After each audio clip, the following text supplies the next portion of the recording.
Hello guys and welcome back to Code with Rashid. In today's video we shall talk about logical, identity and membership operators. So let's start with the logical operators. The logical operators are used to combine conditional statements. Let's say we have got three variables, a is equal to 10, b is equal to 12 and c is equal to 15. Now let's start with the first operator, that is AND operator.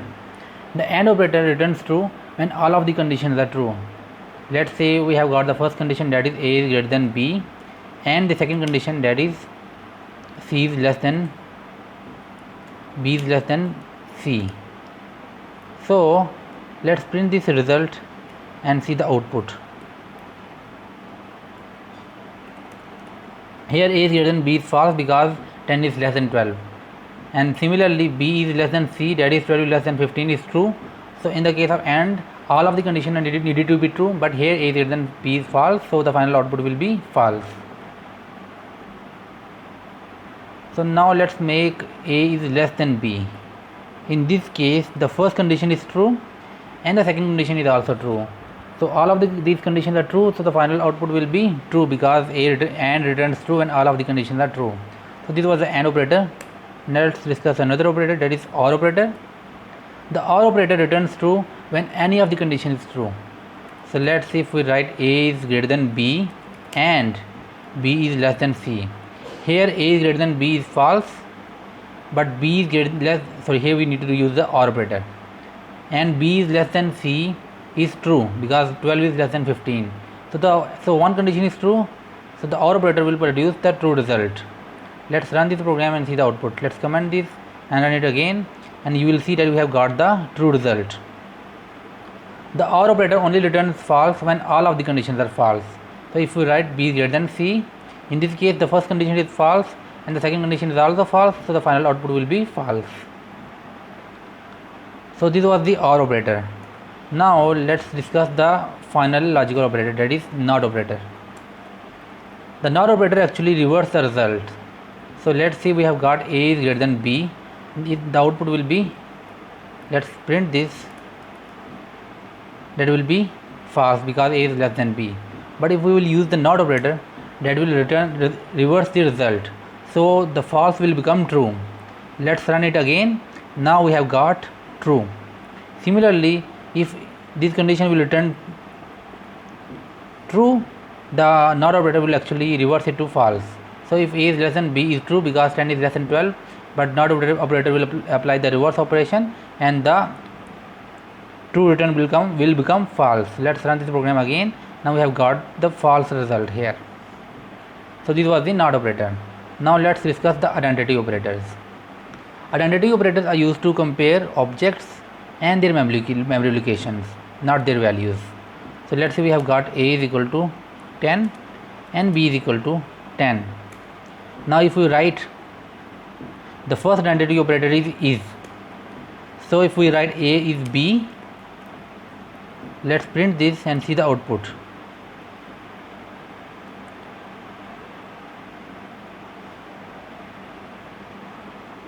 Here you might think that it's actually compare the value, that 10 is equal to 10, but that is not true. It's not comparing the values, it's actually comparing the objects. To see this, we can actually use the id function in Python. Id function is used to print the address of the variable in the memory. So let's print id of a and id of b. So after running the program, you can see that the memory location of a and b is same. So and there are both of these numbers are integer numbers, so that is why a is b is true. It is not actually based on the value of the variable, but it is actually based on the type and memory location of the variable. Similarly, we have got another operator, that is not is not actually. So we shall write print a is not b. It will actually check whether a is not equal to b. If it is not equal, then the output will be true, but if it is equal, it will be false. Let's run this program again. Now we can see that it has produced false because a is equal to b in terms of memory location and object type. So this was the is not operator. Now let's move on to the last operator, and that is membership operators. The membership operators are used to check the membership of a value in an object. So let's say we have got an array that is 1 2 3 4 5 6 7 8 9, and now we want to check the membership of 10 in the array. So we will write print 10 in, that is the first membership operator, array. That is checking whether 10 is available in the array or not. Okay, let's run this program and see the output. As the 10 is not available in the array, so output will be false because 10 does not belong to array, so it is not the member of array. Similarly, if we write 1 here, the 1 is available in the array, so the membership will return true here.